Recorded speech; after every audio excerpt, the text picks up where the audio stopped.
It's funny. Yeah. It's funny as well. Just on the work, it's funny how once you get off the treadmill of being tied and trapped to the overtime, how different your life becomes and feels. I was cannot exactly imagine. the same. Were you? Yeah. How did it change for you then? Mate, well, I moved into management. So I used to be production supervisor on shop floor, earning an hourly rate, plus overtime, time and a half, and then double time after a certain period. You know what I mean? Like, it ratchets up. And I was trapped into that 6 days a week. Yeah. You know what I mean? Every waking hour that I could do, I would do to provide for the family. Meant you aren't and more. Then Yeah, I earned more, and then I could have my bike. I could have nice cars. We could go on holiday and provide. Yeah. Mm-hmm. And then 2017, I moved out of being production supervisor at the firm where I was, and then moved to a different company, and I become a manager on salary. Mm-hmm. And then my world just changed. Yeah. I worked 40 hours a week, didn't do a stitch of overtime. I was getting paid 12 grand a year more than what I was getting paid with overtime. I mean, it just transformed. Yeah. And now what I've done is I've sort of done this sort of full circle, because I've rejoined the company back where I started my career. So, but it's a different name now. It's a different company name, yeah. So I've gone from it was bought out in the period where I'd left the 5 years that I'd left. I've come back. I've dropped back into the same role that I was doing on double the money. Nice, happy days. Mark from Leeds is on stacks now. No, I'm not. Yeah. You know how much I'm not on stacks. But I think that's. I mean, I know we can't really mention this C word. We can mention the other 4-letter one, but the COVID whole thing. Before we started that, people were like, "That word." Yeah, you'll get banned. Be demonetized. Sorry. Yeah, sorry. COVID. But before that, our company was so. Oh, if you want to work from home 2 days a week or 1 day a week, you need a whole formal contract conversation and stuff. Now I'm in the office 2 days a week, 2 to 3 days a week. I'm meant to be in 3 days a week, do 2 days a week. But when people I've just hired a new guy to start who's starting on Monday, and he said to me, I'm not sure, I've been working, my work is 5 minutes down the road from me, and you're telling me that I've got now commute an hour and a half into London. And what do I do if it's 5 days a week? And I went, if any saying this, no one's working 5 days a week in the office, because people have, as much as you go, yeah, but you used to, and your contract says it, you're like, yeah, but people have over 3 years have gained, they've put their kids to bed at night. They've started a gym routine, which they makes them feel so much better in themselves. They've spent more time with their wife, their kids, their dogs, and they've got all these different things. They've moved away and bought, we've bought this house gone for is an hour. It's 77 miles to commute into London each way. So you kind of think that's a big commute. If I was doing it, I wouldn't do it if it was 5 days a week, but it means that I can, because I needed to do 2 to 3 days a week, and I've managed to buy a 3-bed detached house with a decent sized garden and stuff for the same price as a 2-bedroom semi-detached. Well, it's cheaper than this house I'm in now, which is a 2-bed semi. And you kind of go, well, I've got so much more for my money just because I have a bit more flexibility. I get that. As a business owner, though, none of that matters unless you're as productive or more productive than you were before. Do you know what I mean? But great, you're in a happier place. But if you're not as productive as you were in my office, I want you in my office. Yeah. Do you know what I mean? And I think that's the playoff. Yeah. Which I think in the first initial stages, I mean, we ended up, there was one guy that, I mean, I know he won't watch this because I've spoken to him for years. Guys. All right, mate. No worries. They're for massive shit. But there's a guy that I had to have quite a stern conversation with, because when we went working from home, he disappeared off the face of the planet. He was gone. The way it took me 2 weeks to get hold of this guy, full-time employee, 2 weeks to get hold of him. I was on the verge of sort of calling the police to say, I don't know where this guy's gone. Can you check he's alive, kind of thing? Wow. I got hold of him because I managed to find his wife's phone number on some Instagram page, or I can't remember if it was Facebook or Instagram or whatever. I called her and I went, I'm Sam, I'm calling from this company.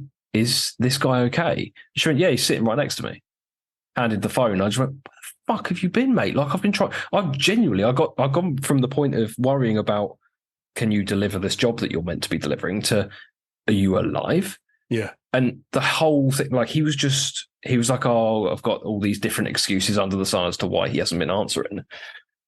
So, like, I think if you can do your job and you can function and you can, I do more work when I'm working from home than I do when I'm in the office, because when I'm in the office, I've got all these different distractions going on, but also it gets to 6 o'clock and I go, right, nothing's going on, I'm going home.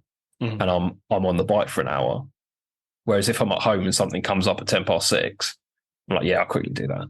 Yeah. So I think there's a very fine line. Some people work really well from home and some jobs work really well from home. I think there's some people that just can't do it. They need the structure. I love working from home. I love being here, and I love how I pick and choose. But I think I really would benefit from having a physical office somewhere that I have to make that effort to get up and go to it, because I can be so easily distracted here. But then, to be honest, actually thinking about that, my distractions are things like my phone. So I'm sat here editing, and it's terrible, isn't it? I'm even trying to break my editing down into like 20-minute sections. So I'll set a timer on my phone for 20 minutes, and it's just like, I'll put my phone on Do Not Disturb. I've only been doing this the past 2 days. I'll put my phone on Do Not Disturb so nothing comes in. That's why you've not been replying to me. Well, a lot of the time, yeah. You know, like when we started that group chatting away earlier today, normally I wouldn't. You know, I think I said to you, like, I've got stuff to do. So yeah, you got shit to do, you're busy. Yeah. I'd be Do Not Disturb. I'd turn the phone over and I'd just sit and I'd be doing that 20-minute work, then have like 5-10 minutes, have a look at my emails, answer some comments on the various platforms, another 20 minutes work, boom, boom. And that had been working well the last couple of days. Before that, I'll do 5 minutes work and then, oh, what's that message coming on my phone? Boom, have a look. Oh, it's a comment on YouTube. Check that. Next thing, oh, anything coming on Instagram? All right. So you start answering on Instagram, then Facebook, Patreon. Yeah. Oh, that infinite scroll on bloody Instagram. Oh. I've lost like hours. I deleted TikTok because I was wasting hours on TikTok. I just deleted it. I'd got like 3,000-4,000 bloody followers on that. And I was just like, right, I can't have this on my phone anymore. That also brings you back to why I love bikes so much, because you cannot scroll through. You can't doom scroll. Yeah. I can go out for an hour's ride. Sometimes I turn my Cardo off because I'm like, I don't even want people calling me. Yeah, no, same. Yeah. And it's just it's an hour or however your many own hours. headspace. Yeah, sort your own. Yeah. Mark, you remember that trip I did up to Scotland like a year, not this Christmas, the one before, when all my GoPros died. That trip was what that was. That was like I have been like, I've got app timers on now, but I'd been like 10 hours on Instagram in a day. And I was like, what? Like, how is that possible? So I went up to Scotland and that was like 7 hours up there. And I didn't touch my phone. I put it on. I looked at my phone in the morning for 10 minutes, answered any comments, answered any emails, any texts or whatever, put it in the port on the front of the bike, left it on charge, didn't touch it again until like 8 p.m. in the evening. And it was the most focused, relaxed, most separated I've been for years. And it was genuinely like brilliant. It was so nice. And I can't explain it, but it's just that, someone sent me a message. Just while I'm waiting for them to reply, I'll just go through Reels 40 minutes later. Yeah. And you've said, it's terrible. Yeah. Anyway, next question. Right. I've been bad with it as well. Yeah. Pete's got another question. If you could live in any TV home, what would it be? Glad to see the podcast resurrected. Live your life. I'll answer that one. So much just jumped straight into my mind. Yeah. Go on. Osborne's. I'll live in Osborne house. Really? Yeah. With all the drugs. Don't know. Ozzy Osbourne shouting to Sharon that the dog's shitting aliens. That's someone that lives in my memory. Sharon! The dog shooting islands. I've done it again. Right, I need a pee. I'm going to give you a question, discuss it. I'm going for a pee. David McCracken, do you ever picture each other during sexy times? If so, what effect does it have? And for the three of you, what positions would you assume in a teapot, MFNL, and Sam V human centipede? Wow. What the Discuss, and I'll be back shortly. What the fuck? Well, I'm going to start by answering the previous question, which was what was, I can't even remember what it was. Celebrity House. Travis Pastrana. Do you know who that is? Is he an off-roading guy? Yeah, so he started Africa Twin. Is he the Africa Twin? No. I know who you're thinking of, Kieran Mabiriet or Maberet. I can't remember. Not sure how you say this, but no, he is American guy. He used to be in all like the X Games and stuff like that. Like all the jump competition, like triple backflips and all that sort of stuff. Oh, so right, yeah. So he was that, but he's got this huge expanse of land in America, and he's just got he's got this massive jump with like a foam pit where he practices all his. So he just does all that, and you kind of think, this guy's just got all these mini bikes and stuff, and he just does what he wants in his own garden. Yeah. There's him, and then there's also there's a guy called Whistling Diesel who is a bit of a bell, but I kind of get he's the guy that just destroys stuff. But he's got a huge expanse of land as well, and he just has like a tank that he bought. Just all these various different things. Yeah, he bought a tank. He's the one, you probably saw him, but he basically, there's quite a few viral videos going around where he bought a G-Wagon and he does like durability tests.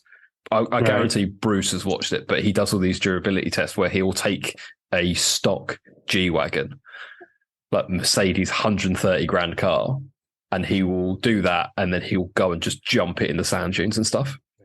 Does the name Whistling Diesel mean anything to you, Bruce? No. Oh, well, there you go. I tell you, somebody else I've thought of, maybe Celebrity House, if you can call him a celebrity. Colin Furs. Yeah, the guy that I'm builds trying to get him on the bloody stuff. podcast. Yeah, he's man, cool. that guy. I'm like, sort of, in my sort of working career, a sort of a microcosmic part of what he does in real life. Yeah, microcosmic. Is that like a microscopic? Micro penis? No, something even smaller than that, Bruce. That's why I didn't say microscopic. You know what I mean? Something even smaller. God, you're way too intelligent. Something resembles your Todger, Bruce. It's 20 and a half stone behind it, so I'm going to say. Yeah, doesn't work if it's flat, mate. Yeah, but it doesn't matter.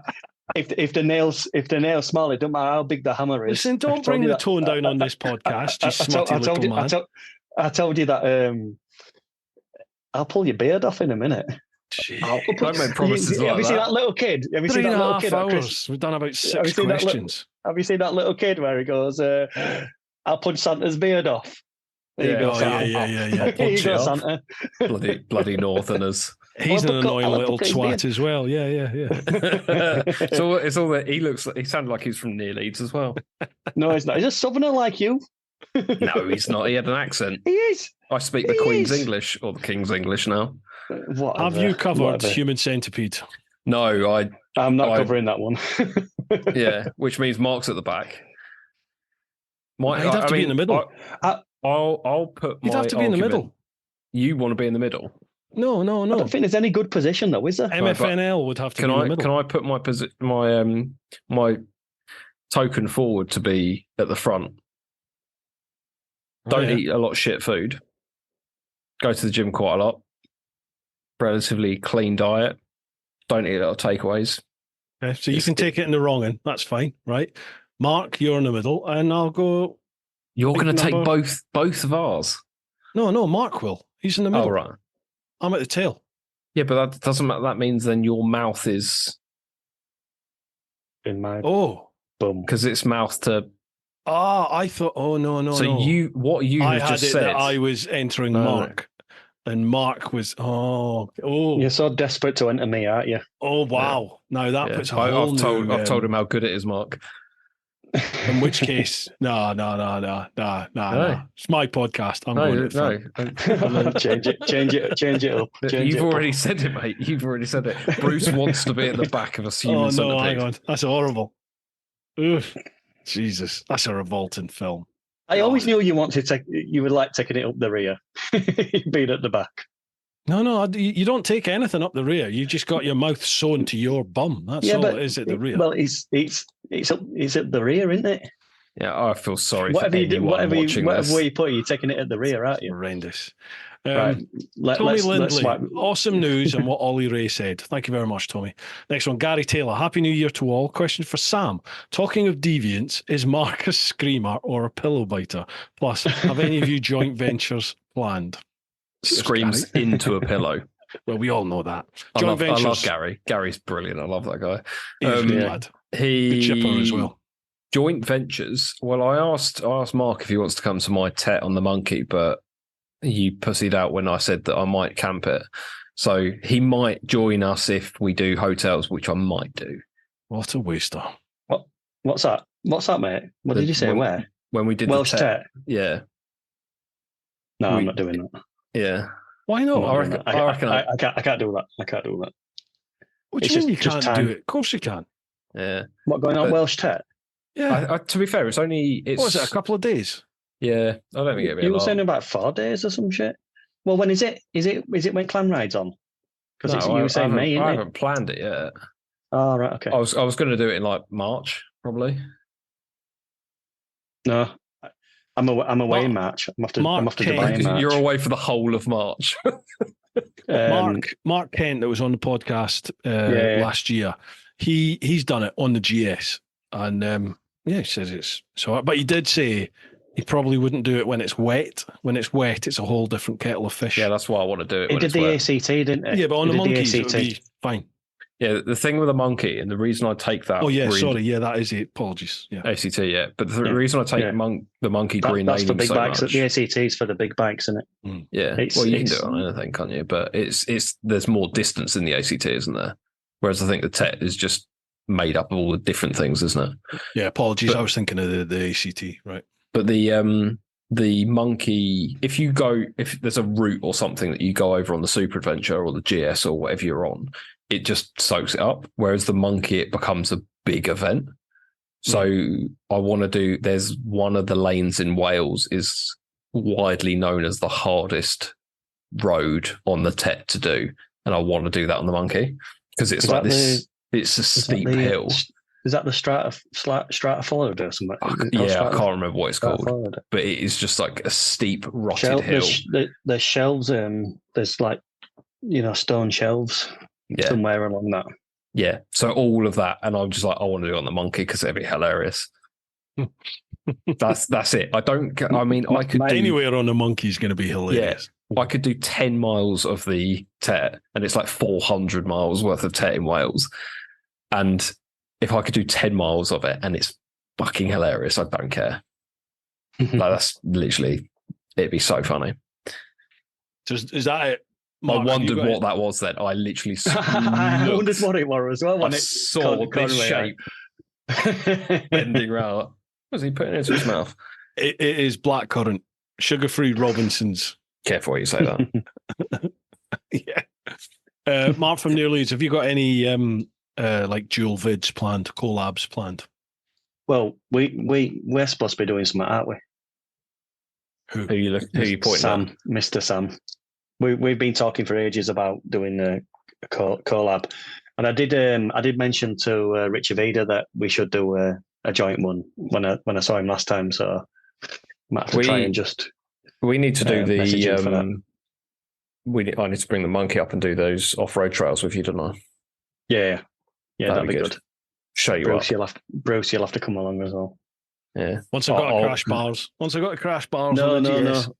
Outback Motortech. I've bought some. I think they're SW Motec. I bought them from Louis Motorrad in Germany because they were the only place outside BMW that had any crash bars available at the time. So I bought them and they arrived about 2 months later. So yeah, with a £700 import fee.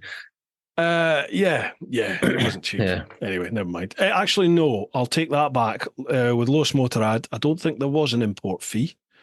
But yeah, you pay for them. You do pay for them. But anyway, never mind. So that was Paul Ragg, who is Raggy_Moto. Raggy with a W. WRAGGY_Moto. Next one, Mark Fulcher. How you doing, Fulch? Hey, up my ducks. Happy New Year and all that bollocks. So a couple of very, very quick questions as we're still in the post-Christmas blurry haze. So, looking forward to the rest of the year, what event, ride, road, or anything else that might be happening in your lives are you most looking forwards to? And it can be literally anything. And secondly, as Mark from Near Leeds is a YouTube legend, as Mark from Near Leeds has YouTube legend status, are you other boys feeling slightly overshadowed by it all? Thank him for the stickers he sent me, by the way. Love you boys. All the very best and shiny side up. Overwhelmed? No. What are you looking forward to most in the year ahead? I think, have we covered this? We'll go again if you want. Yeah, shall we? Yeah, let's do it. Yeah, Fulch, thank you for your sticker as well, mate. As well, lovely gesture. Thank you. You'll probably know Bruce. He does. He has a run of stickers made, and it's his lad's name. Yeah. So he puts these stickers out. So Alfred. Great. I really appreciate that. I was a little bit worried what you were going to send me when you said send me your address. And that was it. It's always nerve-wracking, isn't it? You're like, oh, what's this going to be? Absolutely. But yeah, really do appreciate that, mate. Thank you very much. Patreon rides for me. Your Patreon rides, Bruce. Especially looking forward to the Northumberland one, and then when we get up to Scotland with Robert. And I've not explored masses amount in Scotland. I've been to over to Mull, over that side, and Loch Awe, and Loch Awe, AWE. But the first one, what was it called? Mull. No, the first bit. Something. Yeah, Loch. No, you gotta make it sound like you got spit in your throat. There you go. It's not hard, is it? Come on, Loch. There's no such thing as a loch. A loch is on a canal or in your door. It's Loch. Loch. Spikes. Where do you live? Which part of Scotland do you live in, Bruce? Just outside Maidstone in Kent. Yeah. It's Did you say Kent? Did you say Kent, Bruce? I did say Kent. Where'd you live? Mark, Wakefield. Wakefield. Yeah, near Wakefield. Near Leeds. I'm not telling you everywhere exactly where I live, because I'll have people knocking on my door. I'm going to get your address and I'm going to post it up in the description. I've got it. I'll send you it. I'll post your address, mate. I'll post your address as well. Right, come on. Where are you looking for? We need to get through this because I think we're now halfway, and it is, yeah, exactly 3.5 hours in. So, Jesus, Mark, did you answer? Yeah, I did. So this year, the trips I've got planned, Ollie Ray has asked me, we've been chatting about doing a Portugal trip later in November time. Ooh. And also, I haven't booked this yet, but I'm going to try. KTM do an adventure rally, where if you own, it's like the GS Trophy. Yeah. Oh, right, yeah. And this year, the European one is in Portugal in October. So I haven't planned it yet. I haven't even got close to booking because it's quite a bit of money. But if I can do that, I might do that and then tag it onto the Portugal trip. Yeah, that'd be cool. Do it. Which would be really cool. Fucking awesome if I can. So yeah, I know Ollie likes he does a European trip once a year, doesn't he? And normally goes to Pecos, doesn't he? Sam, live your life. Do it. Book it. Woo-ha. Woo-ha. Yeah. Excellent. Okay. And what I'm doing, Fulch, is tours. Just tours. I'm really looking forward to the America trip and the Greece road trip. Really, I'm looking forward to the America trip for you, mate. Yeah. I'm interested because I'm going to be away by myself on that, and I hope I'm going to meet up with a couple of people along the way. But I don't often get to ride places by myself. I'm usually doing tours, or like I'm away with like Canary or Toro. So it's very rare that I actually get somewhere new by myself, and I do miss that. But so that's because you've been around the world, haven't you? Well, I have, yes. So you've just seen everything. No, I definitely haven't. There's so many places I still want to go to, which still has to be done, but it's trying to figure out. Yeah, it's money, it's time, it's as everyone has commitments at home. It's live. Yeah, absolutely. Yeah. And it'll happen. Life. It's just figuring out the logistics for it. Like I have a business to run, which if I run it properly will fund the trip. But it's getting to that position where I can do that as well as looking after things at home. Everything that everyone else faces. So TMF has got every video planned for the next 6 years or something. Mm-hmm. So get him to do your editing, and you just bugger off and we transfer him the with the greatest files. Respect. No. We're different say anything. Just a video of you in front of a camera and just goes, here's the top 5 things. Yeah, like Andy's channel is like Andy is the GOAT for bike YouTube. It's Andy, like his channel is what started all of this. You had Baron von Grumble doing the vlogging, and then you had Missenden Flyer that started doing all the bike reviews. And everybody, no matter what you say, everyone in the UK is following on because of what Andy started. Yeah. Now, Andy's style isn't my style, but his style is really successful, and it's done really well by him. Yeah. Now there's a lot of people copying that and doing that style. And I don't want to step on Andy's toes, but I know from conversations with him that there might be a few changes afoot, and I'm interested. I'm excited to see how that happens with his channel. But I do think like a lot of us wouldn't be doing this if TMF hadn't started doing it, because he's brought this bike side of YouTube to the fore, where everyone looks at it and goes, I could give that a bash, and everyone goes out and does it. Yeah. You know what I mean? I might be wrong, but that's also, my take on it. You say you're not stepping on each other's toes. You have both just bought a 1300 GS. Well, he's not bought his yet. He's not bought it yet. He's going to, isn't he? Let's be honest. Of course he will, because he's coming from a 1200, and well, I'm not going to steal his shoes, but I know steal his shoes. I'm not going to steal his thunder. But I was chatting to him today, and he was just like, "Oh my god, this bike is fucking incredible." Yeah. So to become from like an old 1200 to this brand new 1300 must be a huge step. There you go, MFL. There's your next video, MFL, MFNL, MFNL. MFNL. That's the new one. That's the new one. MFNL. Fuck's sake. See, this is how Mark from Leeds started. You've done Dickie Vegas over, haven't you? Brilliant. Dickie Anus and all the rest of it. And now I'm MFN anal. I love it. Fuck's sake. This is how legends are made. MF anal. Beautiful. Here we go. David McCracken. Now that Mark is officially famous and all that, surely it should be Leeds from near Mark. Could we start a petition? Anal from near Mark. Took her right up the mark. Anyway, John Powell. Hi all, and a happy new year. For whoever wants to answer, question 1. I've just ordered one of Nathan Millward's cheap CCM MT230 bikes to start a bit of green laning. Do I try and get lessons first, or just head out with the mates? Just head out. Yeah, just go for it, man. Go for it. There is a thing called, I think it's just Open Byway Map or openmap.byway or something like that. Just literally Google byway maps near me, and it will show you a green line of your local area of where every single open to all traffic byway is. Really? Go on that. Yeah, it's great. I use it all the time. I've done all the ones near me now, but go on that.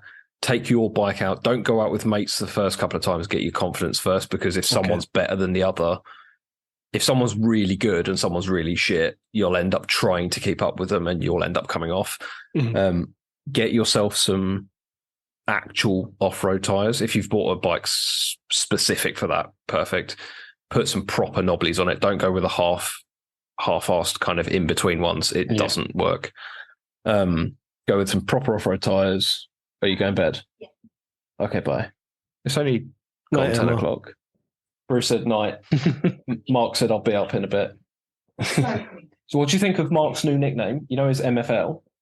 You know it was MFNL, which was Mark from near Leeds. It's now MF Anal. Fantastic. She said fantastic. So you're welcome. To anal. Yeah. And Sam's gone. Yeah. See you later, guys. Sorry. Let's have some MF Anal. Anyway, what was the name of that website a sausage again? Up Brigget. It's literally just if you type in byway map. I'll do it right now because it is saved in one of my things. This is a good podcast. It's just called bywaymap.com. Bywaymap.com. It will show you. If I show you now, you won't be able to see, but can you see it's got a map of the UK, and if I zoom in, I'll just go into this part. You've got all these green lines which are just all this off-road bollocks, isn't it? Right. Yeah. And it shows you all the byways near you, and then just go and dick around, have a bit of fun. Don't go too fast. Put some proper tyres on, none of the half-arsed stuff. That's great advice. Yeah. Because I've looked on this before. Yeah. As much as I love, I've got Anarchy Adventures on my bike at the moment, which are fantastic, and they're fine for gravelly roads, but as soon as you touch mud, grass, anything like that, they're crap. Same thing with the Scorpion Rally STRs, anything like that. They're not road tyres and they're not off-road tyres. They're compromised. So you'll find that your front end washes out or whatever. Get some proper off-road tyres. What would you recommend? I only buy for my bike. So I've got on the Monkey, I've got Kenda big blocks. On the Super Adventure for ABR, I have either Anarchy Wilds or TKC 80s, and that's as road focused as I'd go on a proper off-road bike. Right. What about you, Mark? I think you do a lot of off-roading. Yeah, I think the Anarchy Wilds and the TKC 80s they're a very similar tyre, and I think they're probably as blocky as you can get. For a road tyre, for something that handle on the road, unless Kappa X, which is, I think I'm going to go down that road if I take my GS to the ABR. I'm going to either do that or buy an Anarchy Wild rear tyre, which is only what I need. But on the KTM, I'm using Michelin Trackers, which I think they're bloody fantastic tyre. Right, okay. And that'll be on Michelin Trackers on any dirt type bike. So if it's a CRF, if it's a KTM, Husky, whatever, because that's a good tyre for the road when you're obviously hacking between the lanes and stuff like that. You need something that's going to be moderately sticky for the road. You know what I mean? What sort of mileage do you get from them? These off-road type tyres, what are you getting? Not a right lot. A couple of thousand miles. Okay, all right. But we're not talking hundreds. We're talking a couple of thousand. Yeah. On the little bikes, and probably about 3,000 miles on the big bikes. I got 1,200 miles out of a rear tyre on a TKC NT on my Super Adventure. Yeah. You're a straight line warrior, Sam, so you know. Try me. Off road, I will go circles around you. Off road, yeah. My favourite thing at the ABR was overtaking and undertaking people on proper big adventure bikes and enduro bikes on the monkey bike. Mate, we were doing it on those little Sinus things. We overtook a whole load of KTM and BMW GSs on just a little pissy it's so easy. off-road so easy. circuit.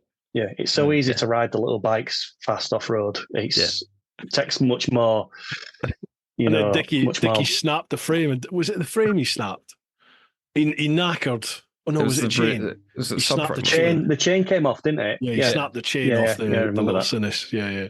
That was great fun, that. Right, we've got to power through this, boys, because this is getting ridiculous. I want to at least cover the clan questions. Yeah, that'd be better than my last one. Through them. Yeah, let's go. So that was John Powell. First question. Second question. My lad is 16 next January, and we're looking for a project, a geared moped for him.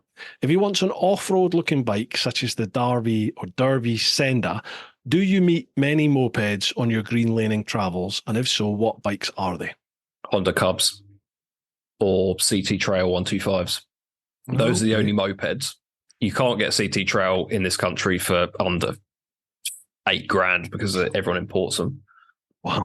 Because they don't sell them in this country. But a Honda Cub is surprisingly used off-road. The monkey bike is the enduro version of the Grom. But if you want a cheap bike that you can throw around, something like a Suzuki, is it a DR400 or something like that? Yeah. You can get the 125s. DZ ones. Yeah. Something like that. Or DZ or what? Yeah. But you can throw those around. You can fix them really cheap. The Cubs become a bit of a cult classic now, isn't it? Yeah. Ed Marsh and Nathan doing his postie bike. Do you know what? I didn't used to. He used to rub me up the wrong way, Ed, when I watched his contact. What's that? I don't. That's amazing. That series, the little 4x4 Jeep. That's fucking amazing. I don't love the guy, but I love just watching his stuff. Yeah, he comes across as so arrogant, like going, "Oh, I'll have to suck this person off now because they've bought me a laptop," and I'm like, why did you say that? Why? Yeah, but in fairness, that's the kind of thing that did. Yeah, fair. I'd have to say. But I do think now I love it. Now I love all that. I think what he's done is very genius. You know what I mean? I think I'm just working through that little 4x4 thing at the moment. So that whole attitude of, okay, I'm going to go for it. Do you know what I mean? I love that. I like that. You know, that. You can't do it on that. Watch me. I love it. Yeah, I like the chap. Oh God, I can't believe I've forgotten his name. I do apologise. The chap that converted his GS to an outboard motor, turned it into a raft. You know what I mean? To do the Darien Gap. I mean, Dylan Wakrama. I love all that shit where people just go, do you know what? Hold my beer. I'm going to go and do it. I love it. It's brilliant. Nathan riding all the way back from Australia to the UK and then across America on a little 110cc postie bike. I love that. The thing I do particularly like watching the content where it's not easy. You know, like you know, when Rich did his out of everybody's trip, and it was the snow and the cold, and same with Kate when Kate did her Germany trip, and she had to take avoiding action with that car that didn't stop. You know that it was so cold the whole time, and it wasn't easy. And her and a partner, can't remember his name now, Mike. They both just bossed that, and they just got on with it, didn't they? You know what I mean? And I really do like that sort of content where it was so natural and organic, you know what I mean? It's that's what I like. So I'd like Rich to do some cold, you know, because he's been pointing out there, you know, like where shall I go? What shall I do? Yeah, what's he doing this year? He keeps all this really tight to his just chest. Just going to go for a wee. Yeah, no worries, pal. All right. Yeah, he's keeping this year very close to his chest. His last video that he just put out the other day, he's saying that I've made no decision at this moment in time. Put in the comments, what do you think I should do, or where do you think I should go? But me personally, I think he should get on his bike and go east and try and find the cold weather. That's what I'd like. That's what I'd like to see him do. Yeah, you'd have to go fairly far though to find it. Like to Poland or to, I don't know, up to maybe towards Norway or somewhere like that. Or I would love to do Norway, but you know, I've spoken with some Norwegian folk I know, and they're just like, you just won't make it. And it's not a case of me going, fuck you, I'm going to try it. I listen to them and they're going, not a chance. You're just not going to get through that. And, what, in winter? You mean in winter? Yeah, because I know, like to go to Nordkap, I know how far that is. It's like 5,000 fucking miles. It's a long way, you know, and it's like I'm doing a thing with Gerben next month. Actually, you know, on the Gerbing, their heated kit. But I said to them, look, I don't just want to do one of these, I've got some heated kit and I'm doing this and it's fucking 11 degrees outside. Do you know what I mean? No. I want to do something that tests the kit. So and it's got to be organic for me. It just has to be organic, not a sales pitch. Yeah. So I was like, right, I'll do. I've got the new GS. I've sort of set a stable for myself where I do these around the UK rides. And I've done it on the 125. I've done it on the electric. I tried to do it on the 1250 GSA and it broke down. I'm like, right, let's take the 1300. Yeah, let's take the 1300 and let's try and do it in under the 48 hours like you're supposed to for the iron butt. But I'm going to do it in February when hopefully the shit weather will be there. And I'll take the Gerbing gear. And if it's cold, it's a perfect chance to trial the Gerbing gear, isn't it? Sam V Bikes YT for 10% off. Yeah, exactly. There you go. So that's my plan. But in my head, I'm like, well, Dickie's done it. Dickie's already done the riding in the snow. But then I'm like, well, fuck it, I'll go and do it. And you just don't know what's going to happen, do you? You could get a puncture, your bike could break down. I might crash. Somebody might crash. Who knows what's going to happen? It's about the adventure. Crash into you. But yeah, it's about the adventure, isn't it? You're never going to know what's going to happen on that adventure unless you turn the ignition, hit the starter, and go. That's when you're going to see what happens. There's no point in going, this might happen, that might happen. It might. Something amazing might happen. Just go, and you'll find out. Right. Anyway, that's that done. Michael Heaton, how you doing, Michael? Happy New Year, you three. Just wondering if you're enjoying a bit of off-road riding more than on-road riding. No. Now, I seem to be. Love your work. Keep it up. Michael is the chap that organised the Gymkhana thing I did with Pete English. Lovely fella. Lovely fella. I can say he's a pal. I can say he's a pal of mine. You know what I mean? We've done the off roading, and he's part of your off roading group now, isn't he? Yeah. He's a good lad. He actually facilitated the sale of my CRF to his mate. So now his mate's riding now I've got my CRF, and he sends me videos and stuff saying he's called John, lovely bloke who came down to collect the bike. He sends me the videos through saying, John managed to not drop your bike today, Mark, like that, you know what I mean? So brilliant. And he's 70, John, as well, you know what I mean? He's a lovely bloke, and he nice one, gets out and does it. John, that clutch is absolutely munted, mate. I am. In answering your question, Michael, I genuinely enjoyed Morocco off-road. After about, I think, the third day, certainly in the last day or two. The third week. The last day or two, I really got into it. It was like, oh, okay, now I'm seeing where this attraction is. Starting to see it now. Good lad on the whiskey. So yeah, it's something I definitely want to do a little bit more of. I still prefer road riding. I still prefer track, definitely above off-road. But that's just, I think, probably just because I feel more comfortable doing that. But yeah, I just enjoy... Kudos to Morocco, mate. Kudos to Morocco. Yeah. You did brilliant. I recommend Morocco to absolutely anyone and everyone that's done a little bit of Morocco, done a little bit of Europe, or has done a little bit of touring on the road and just fancy something different. Go to Morocco. It's easy. Yeah. It's easy to get in. It's easy to ride. If you aim for the main cities, you're going to find the hotels. You're going to find everything that you'll find in mainland Europe. But if you push yourself outside of that, and certainly if you venture off of the tarmac, if you can find it, because they're tarmacking everywhere now, you're going to get a little bit of wilderness, and you're going to get a little bit of outside of your normal comfort zone. And it's... Unless you venture right out into the desert, you're never really in danger, because there's always going to be people. And even in the desert, people turn up. People just turn up. So just go for it. It's definitely on my bucket list, that. Definitely. Yeah, you'd love it. Yeah. You boys would love it. You need to respect it for what it is. You can't be foolhardy. You need to make sure you've got water. You need to make sure you've got some basic navigation skills, like the sun's up here, the sun's setting, it's coming down, so that means that way's west. Do you know what I mean? Like basic shit like that. So, okay, I've got a vague idea where I am out here, and I think the next city is north, so head north and you'll find a road. Do you know what I mean? If you're doing the off-road stuff.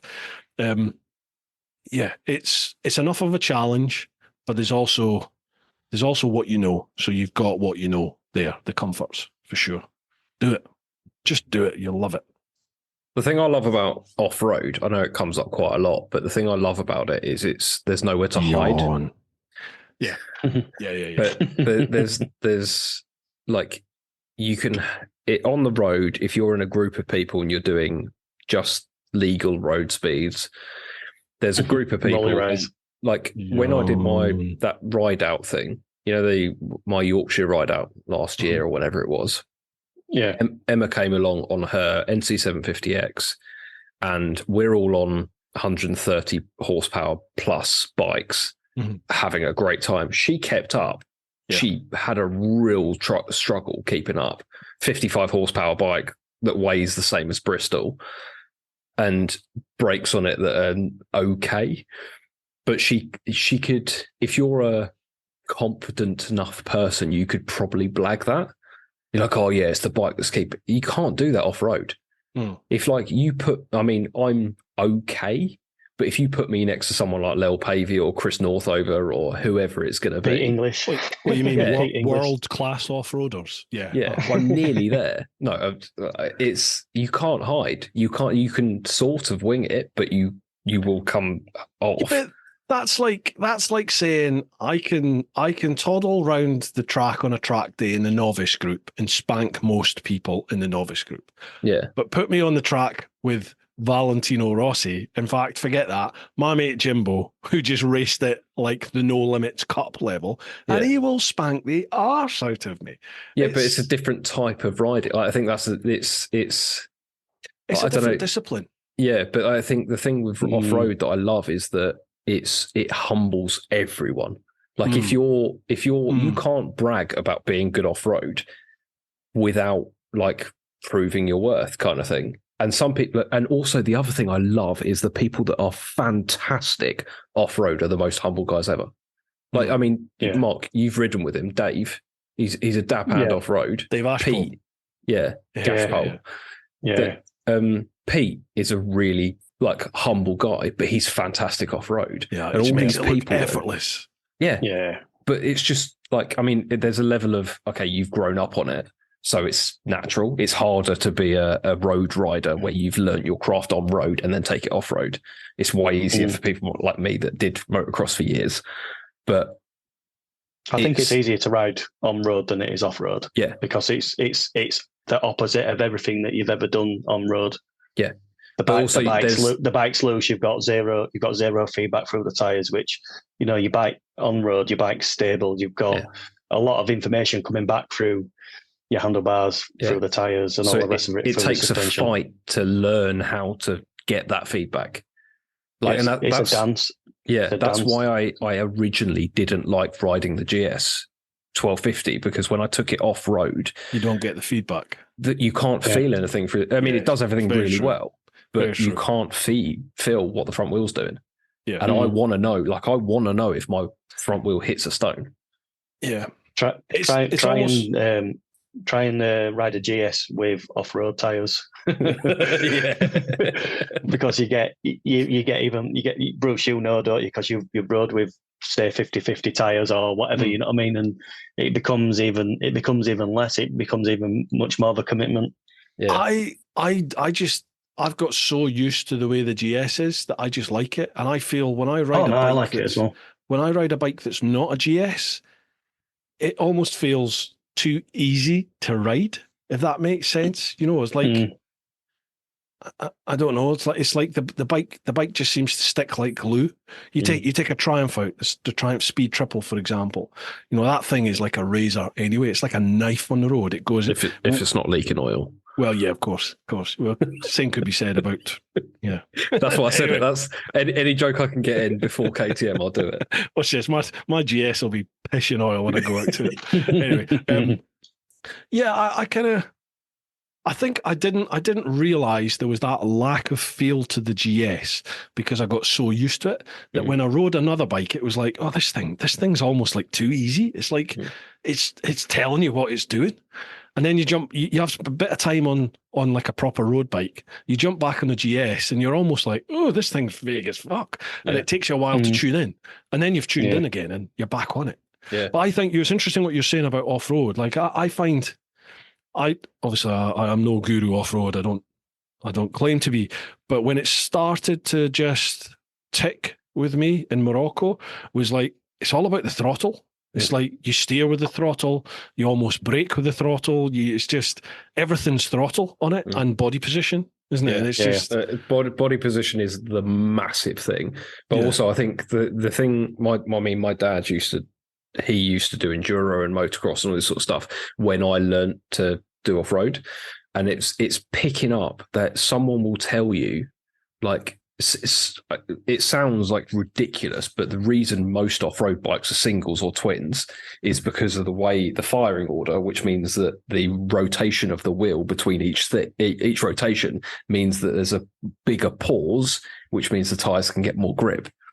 And you end up like sitting there going, if I'm doing an inline four that's really smooth, there's no traction. Whereas if I'm on a twin that's doing this, obviously very minute, it gets more traction. You kind of go, and then eventually you get to the point where you can go, fuck, I can feel that. Like I can feel if I slow my throttle down or if I'm in a different gear, it actually makes a difference. And then also leaning into a corner with your knee, so dropping the bike in rather you put than your hips and your shoulders. And it makes such, and also like that's why I love this brake magazine, because simple things like move your foot off the back and drop your heels. Aye. So you get all of your. And also, like I think I said it to you before, haven't I, Mark? But going back to the guy asking for tips a couple of questions ago, stand up. Like that's there's points where sitting down off road works, like going up hills and stuff when you need the rear traction. But if you stand up, it takes all of the minute details and minute bumps and stuff out of you're not doing this going up a hill. You're completely still, and the bike's just moving around underneath you. So loosen your grips, loosen your feet, loosen everything, grip with your knees and just stand up and the bike will just go up it. I genuinely felt, well, I know I ride quicker off-road when I'm sat down than I do when I'm stood up. And that's irrespective of whether I'm on a 350 Husky or the 1250 GS. If I'm sat down, I can just pin it and I can, when I eventually edit this vid when we went off-road with Pete English, Mark, you'll see when I'm sat down, I can... give it some beans. Stood up, I just felt totally unbalanced and like I couldn't. You're 15 foot tall, though, aren't you? Yeah. In Toro, it changed slightly because they tilted the bars a little bit to bring them a wee bit further. Roll them forward a bit more, so it's more focused to being stood up. But even stood up on the GS, I'm still hunched over. I looked at other people like Pete's just stood bolt upright. Right.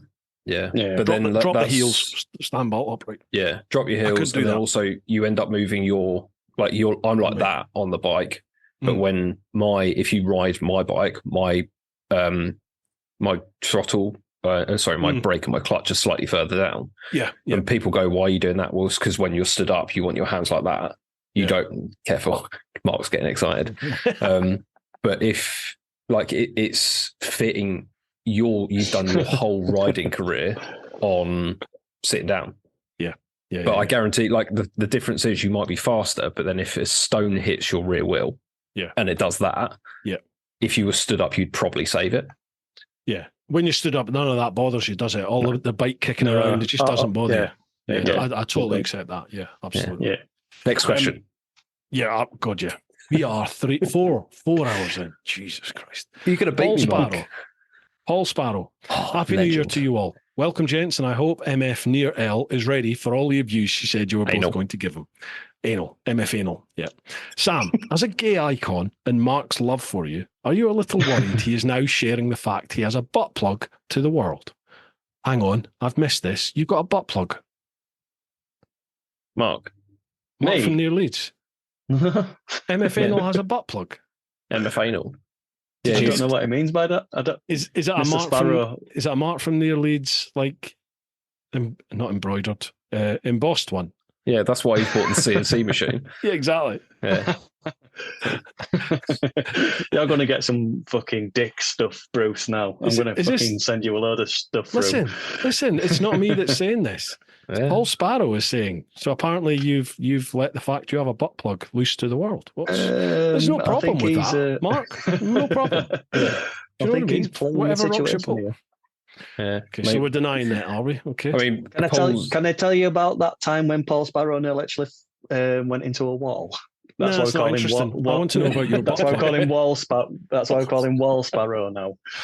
MF I want to know about your butt plug. What's the butt plug? I don't story? even know what he's talking about. There's nothing wrong with it. Right here. There is nothing wrong with it. Do a TMF and just say that you've left a butt plug in your videos, and people will go back and check your videos. No, because when he farts and it genius. just goes, then they'll know they haven't got it in. Okay, we'll draw the street veil over that. Mark, we love your channel and admire the content, but I'm afraid you have some work to do before you take the title. The tile of the wall from me. What's that mean? The title, the wall. I don't know. What's the wall? What's that? Because he's calling him the wall sparrow. That's why. We jibe him about him almost crashing into a wall. All right. So I don't know what it means by that. Paul, have you ever ridden into the person in front of you for no reason whatsoever? Well, there was a reason. Yeah, you didn't stop in time. That's the reason. He stopped and I didn't. That's the reason. Come on, Bruce. Right, next one. Sam, what plans for trips have you got on the table for 2024? No excuses of moving house before you start. We kind of covered that. Go on. Yeah, kind of covered it. Portugal, hopefully Norway, tech trip on the Monkey, and the Taffy Dakar is currently what's booked in. Where are you going to Norway? I want to do the full. Well, I mean, I want to do the whole thing, but I have a Nordcat. Yeah, I have a very strong suspicion that I'm not going to be able to afford it. It is a long, long way. Yeah.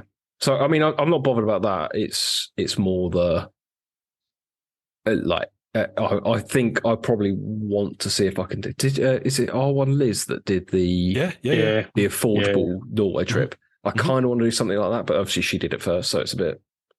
But could I give my 10 pence worth here? Forget Norway, go Sweden into Finland, and go up Finland and go off-road in Finland in the summer. Oh, now I'm lucky I'm sitting down. Honestly, thinking about that off-road. My mate Little Ed set out to do. He's done Norway as well off-road, but he on a GS. He's done it on Triumph, and then now he's got the GS. But he loves off-road. He's a recent off-road convert within the last sort of say 4 or 5 years. And he took a couple of mates and they went and did Finland. Well, Sweden for a bit and then Finland because he used to live in Sweden, but loved it. Absolutely loved it. Finland is cheap compared to Norway. It is.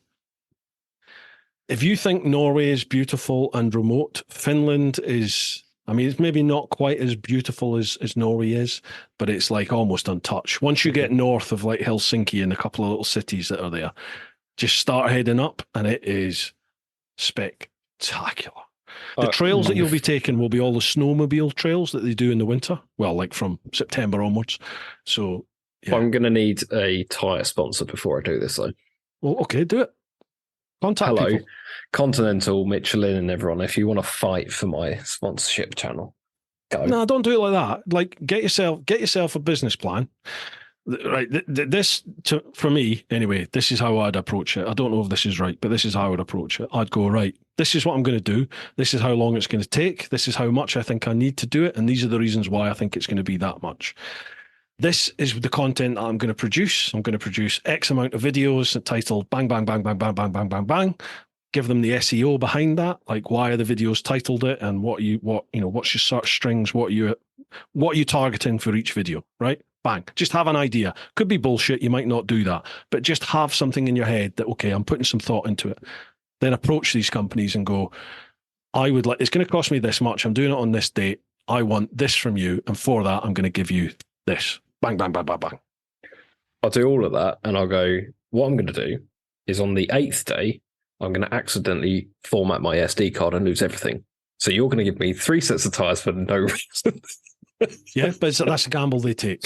Yeah. Right, and in which case your name's mud and you'll never ever get any business with them ever again.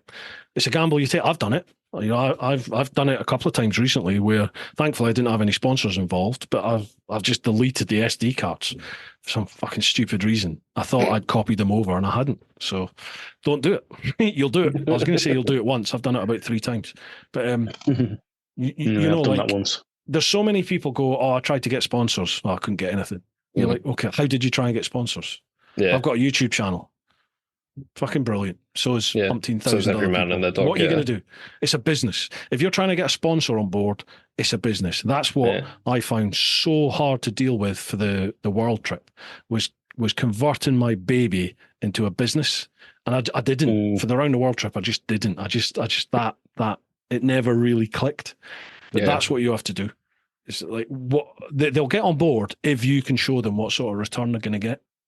Or you can't show them exactly what return they're going to get, but you can show them that you've put some thought into it and what you're hoping. And you've got channel analytics, you've got audience demographics, you've got all that, audience retention. You've got everything that you can show them. And go, right, bang, there you go. Come on. Live your life. It can either happen or it can be something you thought you always were going to do. Yeah, I mean, that's the only thing I like. I say it to my dad a lot, but the only thing that not haunts me, but like my gran, she's still with us, but she's now pretty much bed bound / sofa bound. She sits in a chair for 10 hours a day, 12 hours a day. And she regularly tells me that she's done, or regularly tells my parents that she's just done. Like I'm over this now, sitting in a chair. But the one thing she wanted to do was go to Switzerland. Yeah. And she never did because, I mean, it was way harder back then. Yeah, I get that. But you kind of go, well, it's only Switzerland. And it's so achievable now. It is now. But kids came and jobs came and all this sort of stuff, and things get in the way. But I'm not funny. I'm not being funny, mate. You know, you're at that age now where, you know, you're settling down with your missus, you're buying a house. I don't know what your plans are in the future, and I don't want to pry, but potentially kids are on the horizon. And when kids come, things change. Things change massively, hugely. So, you know, you are at that point now where realistically, probably for the next 10 years, you're probably not going to be in the point, if the family is on the horizon, you're not going to be in a position where you're as carefree as you are presently. You might not feel it, that you're carefree, but things change. Once kids come on the horizon, things totally change. Yeah. You know? Yeah, you can still have your own time, but I would hazard a guess. I'll just leave Emma at home. And I'll sod off around the world for 6 years. You can do, but it'll probably cost you your house and probably your bike. I haven't got it yet. Your car. We haven't completed yet. It's fine. Do you know what I mean? Like, there is all the issues that stop you from doing something now. I can't afford it. I haven't got the time. Blah, blah, blah, blah, blah, blah, blah, blah, blah, blah. Let's be honest, unless you win the lottery or something like that, they are never, ever going to change. So it's just like, right, how do I combat that? How do I afford it? Do I remortgage? Do I credit card? Do I save? Do I work like overtime? What do I do to combat the financial side of it? And then for time, it's just like, okay, I have to pick. Where is it I want to go? What is it I want to do? How long do I think that's going to take? 3 weeks, 4 weeks? Okay. 2 weeks, 5 days, whatever it is. Okay. Where can I fit that time in? And what do I need to do in order to accommodate that? I've got to keep the missus happy. Why would the missus be fucked off because I'm disappearing for that length of time? This, and this. Right, okay. Let me try and work out a viable solution for those issues to keep them sweet and make sure their life is inconvenienced as little as possible. If you can't do that, you have to sit down with them and just go, look, this is something I really need to do. Well, if we do this, then I'll do X. I'll do Y. If you give me X, I'll do Y. If it comes to that, if you let me sod off around the world for 2 years on my bike, I might have a kid with you. Do you know what I mean? I think, to be fair, I think it's. If they're the right person, they will. Yeah, and I think Emma would as well, and she's always known that I'm in that mindset that nothing's complete yet. Like the reason we don't have kids yet is because I don't feel like I've done what I want to do or need to do. And I think that there's points where I'm like, well, yes, sodding off around the world for a year and a half on a full world trip is a different question. But stuff like 4 weeks, I could take that off work. I could wang it on a credit card. You could do it. That's fine. There's a few things there's a few tick boxes that I want to sort first, like the house. Yeah. 1390 Super Duke and all those other things. But if I can get some bits sorted, there's no reason why I wouldn't do some bigger trips. Like I've done it before. I've done we did a month and a bit around Europe and stuff like that. So it's definitely possible. The bigger trip is going to be, how do I do this, and how do I make this work whilst we've got 2 screaming kids at home. That's a different kettle of fish, but it is possible. It definitely is possible, but it's a different. Nothing's not impossible, but it has to be something not that you want to do. It's got to be something you have to do. That's the difference. I think that's the thing, and it's same thing with you, same thing with my gran. God, this really has gone whiskey conversation, hasn't it? But it's got deep. All of a sudden, it's not about anal and butt plugs. Yeah, that can be quite deep. But I don't care how successful I am in whoever's eyes. I don't care any of that stuff. Jimmy Carr made the comment of like I think it's the meaning of life is enjoying the passage of time, I think is how he put it. And I'm like, I can't, there's an element of that, but then that's how you view that, how you view enjoying the passage of time. But for me, it's more, I don't want to sit there on my deathbed or when I'm 80 and incontinent and all that sort of stuff saying, I wish I did that. And if I do that, I haven't had a successful life. If I can sit there and just go, yeah, I wanted to go to Norway, so I did. And I wanted to do this. And it wasn't as perfect as I wanted it to be, but I still made it happen. Then, but I tell you what, like travel changed things for me and my outlook on life, in that traveling made me appreciate what I actually have, and it made me appreciate my missus. It made me appreciate my family and my friends. And I add so much more weight to that now than perhaps I did before. Not that I didn't love my family and friends and my missus, but I maybe took them for granted a bit, and traveling, it was just like, do you know what? There ain't really much more to life than what you have around you, like what is your family unit, and with that I include good friends, and I think I add a lot more weight to that now than maybe I did before. Not to say I still have the need to travel, for sure, it's still there, but my priorities have I haven't done it all. There's loads I still need to do and I want to do, but whereas before it would have been, well, I want to do that, so I'm going to go and do it. Now it's like, I want to do that, but I have obligations and priorities, and I'm not even commitment, things I want. I love spending time at home. I love spending time around, my family and my friends. And it's like, if I go away for if I was to go away for a year, it's a year I'm away from all that. And it's a year that they're worried about me and all this sort of stuff. And to be honest, see the dog. Kind of, yeah. Sadly to say, but that sort of stuff didn't bother me before. What will you get out of it, though? Do you reckon you'll get more out of it being away or being at home? On a selfish note, yes, because I'd be able to go, I've done it. In terms of life experience, it would probably just add to what I got from the first trip, I think.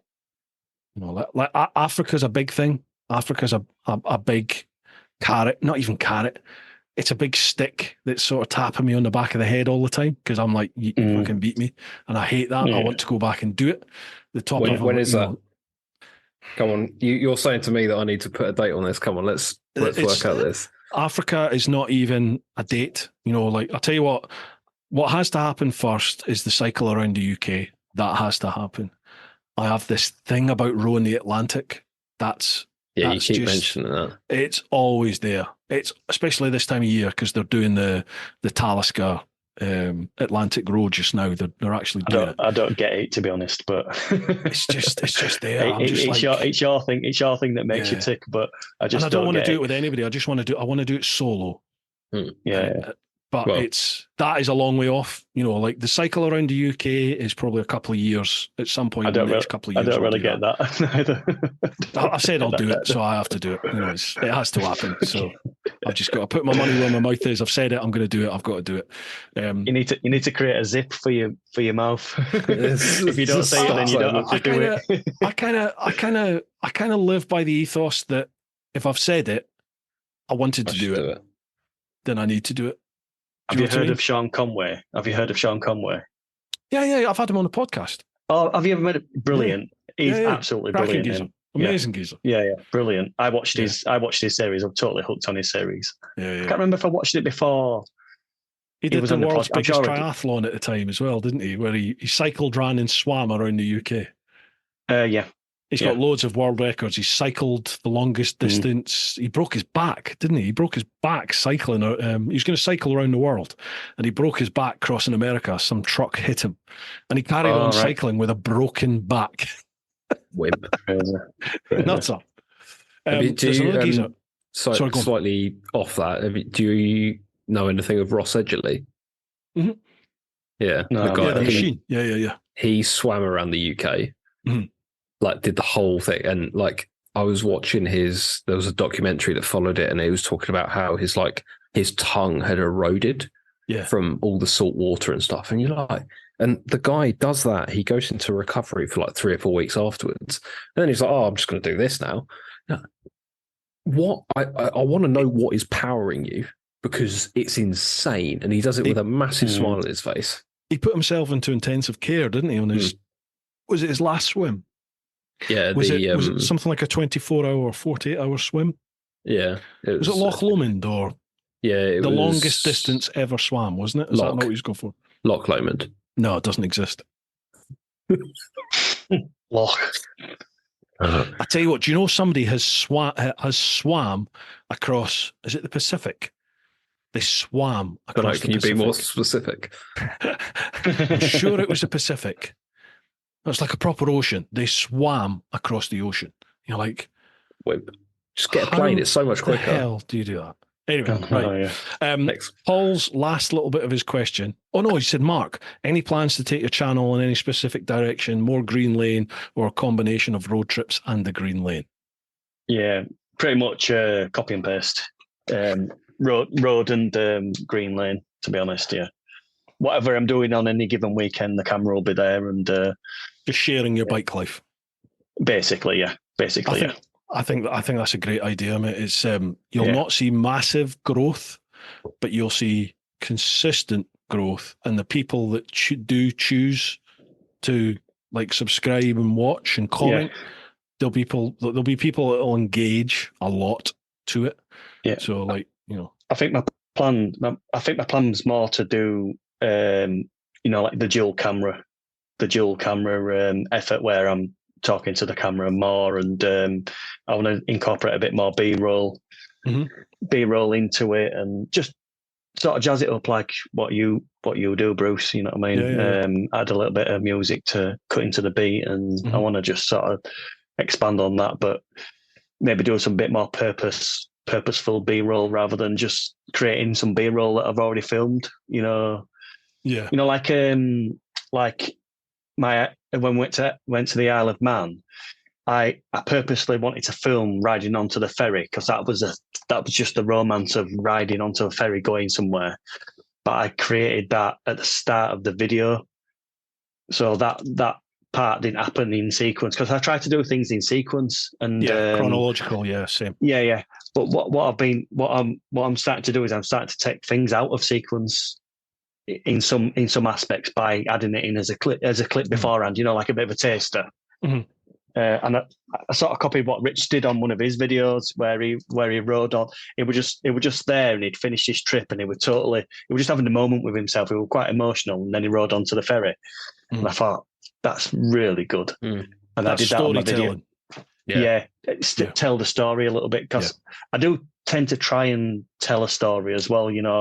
I do try and say some things, but sometimes I don't say anything at all, but I've got all this beautiful footage that's why I sort of put some sort of melodic music on it or whatever, so people can just capture the view. Because people have said to me before, I just love the view. Can you show me more of the view? And it's like, not interested in you waffling. I just want the view. It's a difficult one because there's people out there that want to see like the long form. Say you put some drone footage up. There's people out there that just want to see like a minute of drone footage with a bit of music behind. They want to see that. It's unedited. Obviously you'll color correct and you'll do your lot or whatever you want to do on that. But it's straight through, no jump cuts, nothing like that. And they like that. But I'll tell you what, the majority of people don't have the patience for it. So it's like things like riding onto a ferry. Well, show them 3 or 4 seconds of you coming up towards where the ferry is, a second or two of you being on the ramp going into the ferry, and another second parking your bike up in the ferry, and the brain just fills in the blanks. That's all they want to see. That's almost it's almost what I did, maybe just slightly elongated. But what I've been doing, I've been doing a bit of 10-second jumps or 30-second jumps on a trail. So it's just jump, which is the last video that I did, because if I watch it and I'm bored, I start cutting more of it out. You know what I mean? So that's what I've. Do you know what the average attention span is now? 4 to 7 seconds. Yeah. Makes me lost ages. So your screen, you need to try and change the screen at least every 7 seconds. So even if that is just you wouldn't need to do a jump cut, but say you've got something going on, maybe you're talking, then every sort of 5 seconds or so, just zoom in a bit, zoom in like 115, 120%, just so the screen changes a wee bit. So you could do it with one camera. You don't need 2, 3, 4 cameras, but just keep changing that screen, just so it's constantly changing. And you think people of our age, I know a couple of years ago, maybe 4 or 5 years ago, I had the odd comment where people were just like, could you stop? I can't cope with the screen changing. And now it's like, if I do anything outside of that, if I keep that screen static and don't change it, I see in the viewer retention, it just drops. You need to keep it changing all the time. People are just accustomed to it. I love how you make some things going on all the time, and that's what I try to. That's what I'm trying to do more of. Yeah, you almost feel a bit neurotic doing it, but you kind of have to do that now to keep people engaged. It takes so long. Oh, yeah. And the thing, go back to what you were saying about riding onto the ferry, the thing that bugs me so much, and I don't use a drone anymore because people don't appreciate how much goes into it. Like this, you're riding along a bit of road and you throw the drone up, which takes you 40 minutes to throw the drone up, and you're going backwards and forwards trying to get the same shot. Drone comes down, you put it all away, and then you've got a shot of you riding past the camera. Yeah, but you use about 3 seconds of it. Yeah, and you go and put the camera down, you ride back, and then you ride past it, and then you ride back to the camera, you pick it up and put it in the thing. And you've got all this, it's 4 or 5 hours worth of editing and filming and all that sort of stuff, and it's 3 or 4 seconds, and people just don't even realise. Yeah, but that is what will separate you from 99% of the other people out there. Because people don't do it. They can't be arsed, or they don't know about it. That is what will, like, if I make the effort to get all those different camera shots, I see straight away in viewer retention, I see the difference. I don't often do it. I don't do it anywhere near as much as I can, as I should, because like you just said, Sam, I'm like, I can't be fucked, because I know how much effort it is. But if you do make that effort, you can always delete something. You can always not use something. You cannot record it afterwards. It's not possible. You can't record it after the event. Yeah. But it's also possible to have too much footage. You know, you need to be economical. I do what you do now, bro. Switch it on, switch it off, switch it on. I cannot have 8 hours worth of footage to scrub through. I just cannot do it. I did it before. I'd go out, synchronize front camera, one on your helmet, and then off you go, and then go, I'm gonna sort all this out. If you have 8 hours of footage, that's realistically 16 hours that you're going to be sat there watching through things, because you watch through a bit, cut a bit, go back, watch a bit. Try or mark it, go through, mark it, and then come back to it. And then I might do painful. That. I might do that 40, 50 times. So, straight away you're looking at in 3 or 4 days of just going through footage. It's ridiculous. It's insane. Yeah. Anyway, right. So that was the second last question, Paul Sparrow. The last question from the clan, which is, Jesus. Have we done it? How many is that? 4.5 hours? This is just the clan. Louise Worsfold. How you doing, Louise? Evening all. By this point, you will probably be 8 whiskies in. Yeah. So Sam and Bruce will just be getting started. Casting aspersions about you, MF Anal. Well, you finished your Hibiki. Good lad. I was bored at work and my mind, I think that's mind, and my mind drifted back to the Alps trip and I started to smile again. Yeah, we had a good trip, didn't we, in September? I really can't wait for September now. So, what is the most personally rewarding experience on a motorbike for you all? That's a good question. That is a good question. Personally rewarding experience. Does it have to be on the bike or on a trip? On a bike trip? On a bike trip, I'll take the lead on this one, Louise. Apologies if it's not what you meant, but I think it's to do with bikes. So, like on a bike trip. Personally rewarding. So going back to the trip I mentioned before, like, and I don't like to go on about this because I know people get bored of it and stuff, but when I did that trip in the Scotland trip, back end of 2021 trip, I was having the worst time at work. I hated with a passion every single day. I got up every morning and I was just like, I don't want to do this. And it was that level of, I don't want to be here anymore. Not like that, but not, I don't want to be in this company anymore, that kind of thing. So I took that trip as I'm going to go and film it, but I'm going to go and get space from everything. Like I had credit card debt, I had loans, as in my bike loan, all that sort of stuff. And I was like, I'm earning all right money, but I'm not earning enough money and all that sort of shit. It was just, everything was just one thing after another. And I'm sitting there going, fuck this. This can't be what life's about. Yeah. And I thought, sod it, I'm going to go up to Scotland. I'm just going to do a trip on my own. I'm not going to do it. Not going to do it with anyone else. I'm not going to tell anyone about it. I'm just going to go. So I did. And then there was two points on that trip where I sat there and just went, yeah, I'm happy. And I think that's the thing for me with bikes, even though I've got a stupidly loud exhaust and I like being a child, is bikes are this is going to sound super cliche. It's probably because I make whiskies in. But bikes are my peace in a sense. Like they're my escape. They're my freedom. They're all these different things, which I think non-bikers won't understand. If you manage to charge that light and re-put it back, so it's gone flat, you've managed to charge it and put it back on. Yeah, sweet. Nice one, Mark. You've been chatting so much.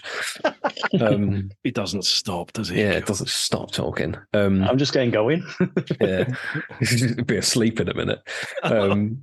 But so there's the first, that was the trip I filled up with diesel. So that was great fun. But the morning after I filled up with diesel, yeah, I know, what bellend does that? I was standing on. Yeah. He kept that quiet, didn't you, Pete? Sorry, Pete. But on Instagram, he didn't. Yeah, that's true. Stood on the edge of Loch Lomond. Good lad. And it was 6 a.m., 7 a.m. I had a coffee that I'd made on my jet ball on the beach, and I was just stood there in utter silence. And I drank my coffee. And I got really pissed off because a woman came to walk her dog. And I was like, get away, this is my beach. But I sat there and I was just like, I'm so happy right now. And then end of that trip was ironically when the GoPros died, but it'd gone back to my phone was dead. My GoPros had died. I'd corrupted SD cards. I was really pissed off because I'd done that and all that sort of stuff. But I was camping on the edge of Skye, like literally the tip of Skye, on my own. Couldn't see a car, couldn't see a vehicle, couldn't see a tent, couldn't see a camper van for miles. There was probably some around the coast, but it doesn't really matter. And I was on my own on the edge of Skye. No one knew where I was. No one could contact, well, they could if they wanted to, I guess. But I had no contact with the world as I felt in a weird way. I was just on my own, had all the time in the world to think about everything. And I just, again, coffee. Coffee is a great thing here. Sat on the edge I sat on my bike that was tethered to a rock just in case it blew over. But I sat on my bike and just looked out at the sea, drinking my coffee. And it was so much peace in the mind there. And I just sat there going, I fucking love bikes, because without my bike, I wouldn't be there. Yeah. Without my bike, I wouldn't have the ability. I mean, I could do it in a car or a camper van, but it's not the same. No. And I just sat there going, all this stuff I've bought is because of my bike. All these conversations are because of my bike. And it's just that, like, genuinely, like, I've never been so at peace and so happy on my bike. And it wasn't even on my bike at the time. So there you go. There's a really long-winded way of saying that I've had too many whiskies. Mark, from near Leeds, you're going to have to lend Sam your butt plug, I think. Another one? You ain't fitting 3 up there, mate. No, I get that. I get that. Yeah. What about you, Mark? What was the question again? Just read the question again for me. Sorry. What's the most personally rewarding experience on a motorbike? Right. Okay. For you. So 2019, me and my dad went down to the Touratech event in South Wales. So I cooked up this plan to want to go there. I'd got a GS. I wanted to do that, camp off road. Nice Starbucks. Yeah, all the rest of it. Full on. I'll send it photos. Full on camping. My dad's got a Kawasaki Z900 RS. So I says to him, let's go and do this. And he went, go on then. I don't do camping, all the rest of it, you know what I mean? But I got a tent. I bought mattresses and all that shit and put it on the bike. And me and my dad, we probably did 600 mile in the weekend, you know, riding all the way through mid Wales into South Wales.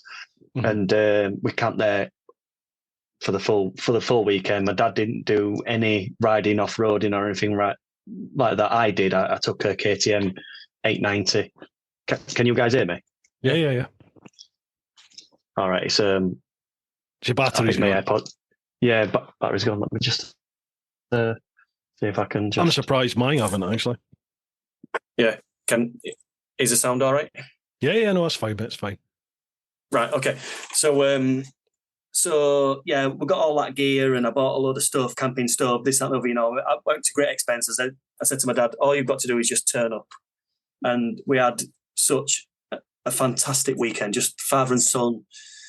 I took him out of his comfort zone as regards camping and all the rest of it. And that's my standout memory. You know what I mean? My dad's not in the greatest of physical health, you know, with arthritis and all the rest of it. But he saw, he did it. He saw in my eyes what I wanted to do. And we both went together and we just had such an amazing weekend. The weather was bloody unbelievable. You know, it was like 23, 24 degrees at time of year where you wouldn't expect. I can't remember when it was like May time. And it was so warm. It was brilliant. You know what I mean? And that's sort of my standout memory with my dad, which we both started our biking journeys together. We both passed on the same day. Oh, you know, wow, did you? Oh, nice. Did us back 2005, 10th of February, 2005. We cooked up a plan to do his bike test together. And we did. My dad had FS1Es, you know, physis on a learner license when he was like 16, but he never had anything else up until me going, Dad, I've got an idea. And we did his direct access and passed in the same day. So yeah, that's my standout memory for sort of biking. There's been other ones, but just more personal. Nice one. I think for me, it's got to be. Firstly, it's got to be the world trip. Just that feeling of, for me, it was really when I got to New York, it was like, right, I've done this, because I knew I just had Ireland and then home after that. It's like, right, I've done this, and that feeling of getting there was just almost euphoric. You know, like I'd lived out the promise that I made my mom. I'd done what I said I was going to do. You know, show my boy that you could do all this. And it was just like all the sacrifices that had been made, boom, it's happened. And then now I've got to be honest, it's going to sound really corny, but now it's like almost passing that baton on to other people and seeing, like, through the tours and through the clan meet and everything like that. I've covered this loads on here, but it's just seeing how bikes change people's lives. You know, bikes make people who maybe they've been bikers all their lives, but they've only just done the calf run. You know, they've never gone anywhere further than their local calf or 20-mile, 30-mile radius of where they live. Some people are like that. They'll do 500 miles in a year. That's them. They're perfectly happy. And all of a sudden, for whatever reason, they make that decision to do something different, and they go to a different part of the country, or they go to a different country, or they go away for a couple of days rather than a few hours, or they go away for a week, or, you know, and you can see that it has such a huge impact on their lives, and it totally changes them and their lives. And I just love that. I love that bikes. I'm sure if you're into cars will do that. If you're into pedal bikes will do that. But for us, it's bikes, isn't it? And and I just love this common thing that we have of bikes just bring us all together. And, you know, would we have ever met? I don't know if we would have ever met if it wasn't for mountain bikes. I don't know if we would. Who knows? I see Mark dogging every now and again. Well, we all see Matt. We all see Mark Anal on those websites that come up sometimes when you Google certain things. I love the way it's gone from MF Anal to Mark Anal. I might have to get some stickers made. But yeah, for me, it's that. It's brown ones. I love almost. I sound like a right pretentious wanker, but, you know, passing the baton on and seeing other people, how it impacts on other people's lives. I love that. I think that's and honestly, without blowing smoke up your ass, I think that's what I liked about watching your trip is you're just, in the nicest way, a normal bloke. Like you watch Ewan and Charlie go around the world and you go, yeah, but they've got a huge production team behind them. I don't know what it was at the time, but you kind of go, yeah, but they're movie stars. They've got all this sort of stuff and kit behind them. And whether it's true or not, that's what your mind has led to believe. But in the grand scheme of things, which is probably why you've taken off and like you've done so well from it, is because you are a policeman from London. Anyone could, in the nicest way, anyone could be a policeman in London if they wanted to, if that was their career choice. And you've gone, this is my dream. I'm going to make it happen. And you saved up money and got a debt and all these other things. And you've gone, no, do you know what?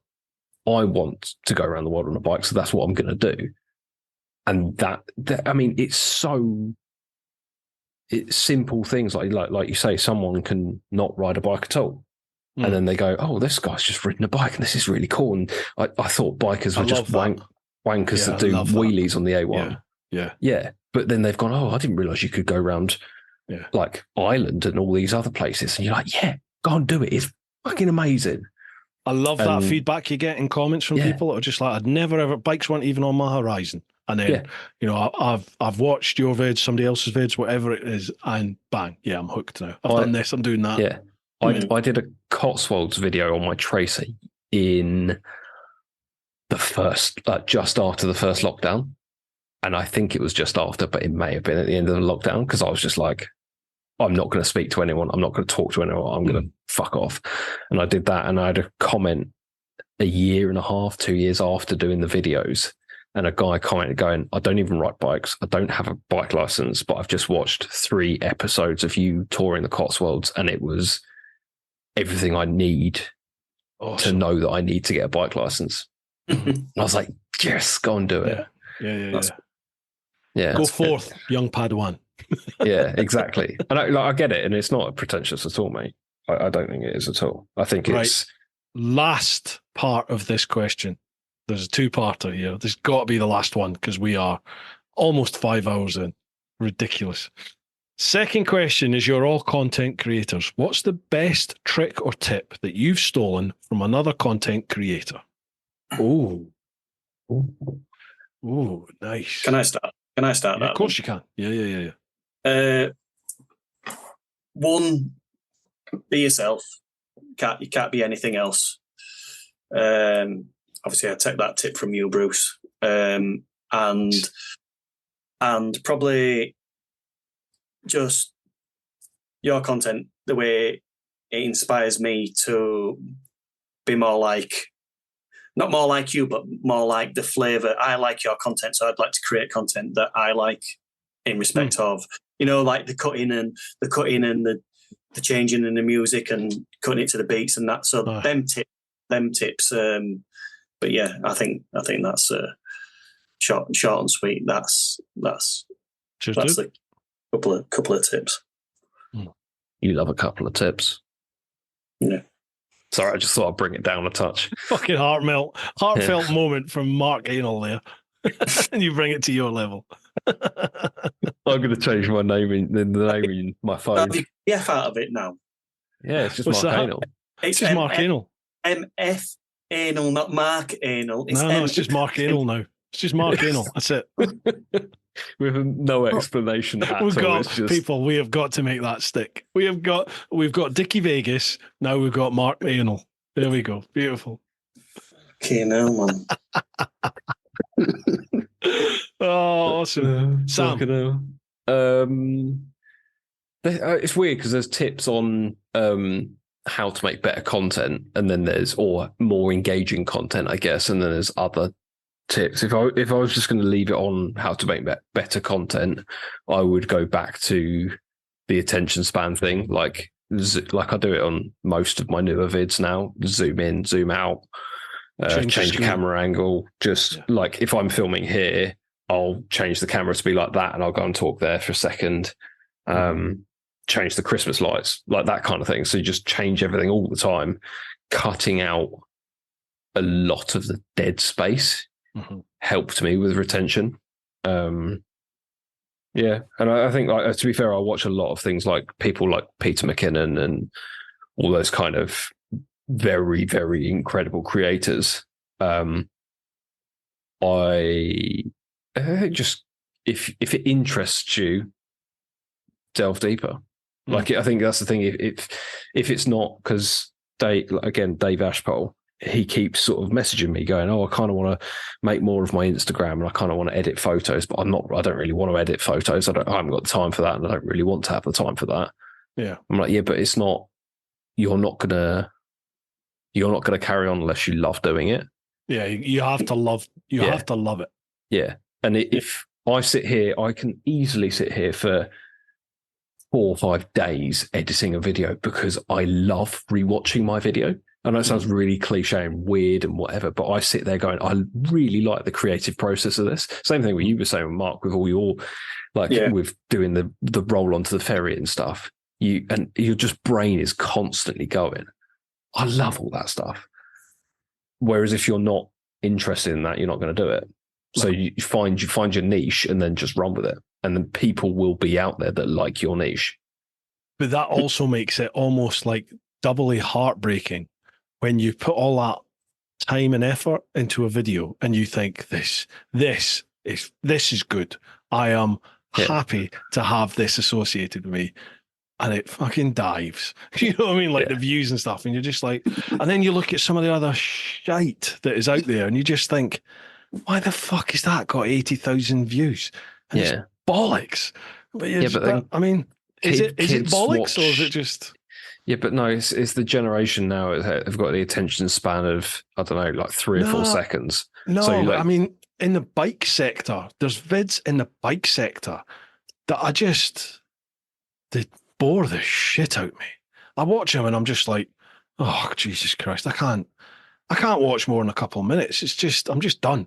Even if I skip through it, I'm like, I can't cope with this. But it gets good views and they've got good subs. And I'm like, why is that? Yeah. Why are people watching this? I don't, that gets to me and I'm just like, what am I not seeing? What is it that I don't get? I don't know. Anyway, for me personally, there's two inspirations for me on YouTube. Casey Neistat, number one, he's what got me into YouTube pretty much. Yeah. I did a bit of YouTube for the world trip, but afterwards, when I finished it, that was YouTube done for me. I was finished. And then I started watching Casey Neistat, and it was just like, oh wow, I loved his style of content. 6 to 8 minute long vids, quick, changing, story, engaging from the start to the end. I watched everything, and it fed me into the next vid and the next vid, and I'd watch 4 or 5 videos in a session, no problem from him. And it even made my missus do the same. That's how I knew it was good. And then from him, Peter McKinnon, like you said, Peter McKinnon was inspired by Casey, but I think Casey and Peter McKinnon, they're the two goats of YouTube for me. Absolutely. That 2 years or year and a half, what Casey was doing a video every day. Every single day. It was, I mean, I get why he stopped, but that was it was weird because I think that's the other thing as well, is it's people going back to what we were saying probably 4 hours ago now. People should, in theory, be following you for you rather than what you're doing. And I think that's, there's channel out there where people, there's one, I'm not going to say his name, but there's a guy that I've seen who's got 25, 30,000 subs.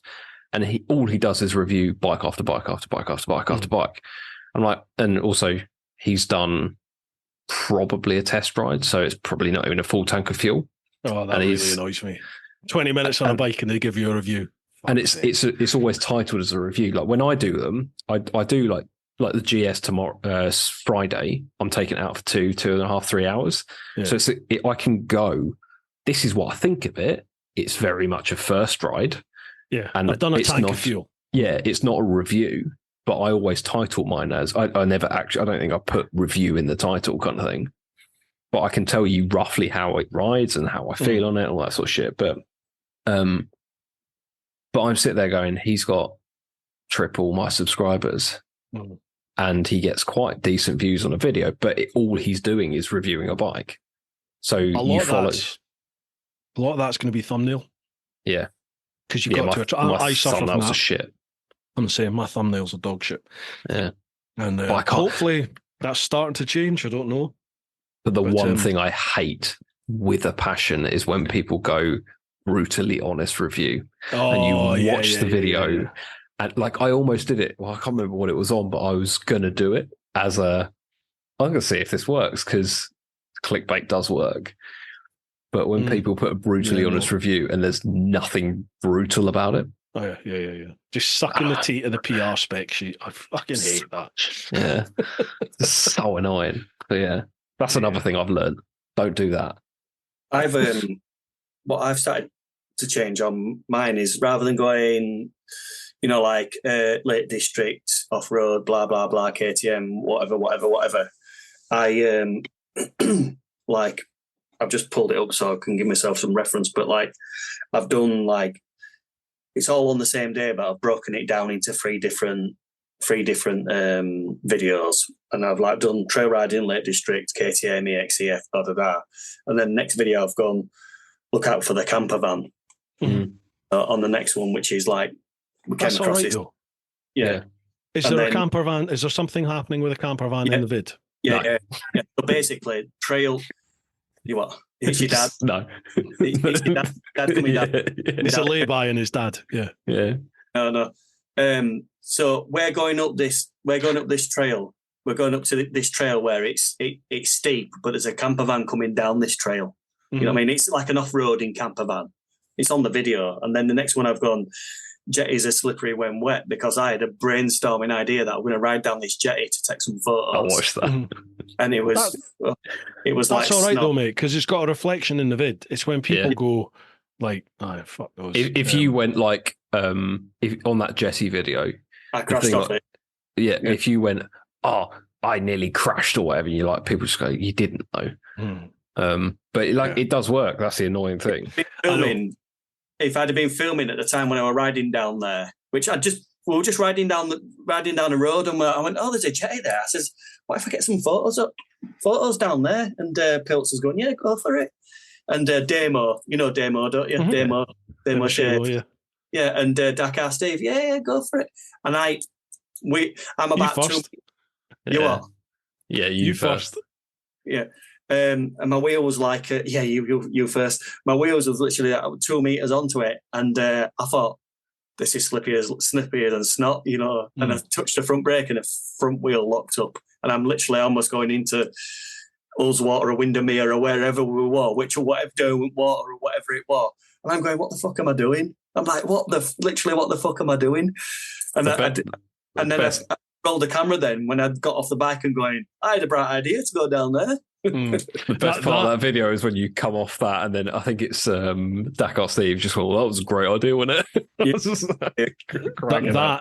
The best advice I was ever given was the times when you don't feel like talking to the camera. You know, the times when the last thing you want to do is turn that camera on and talk to it.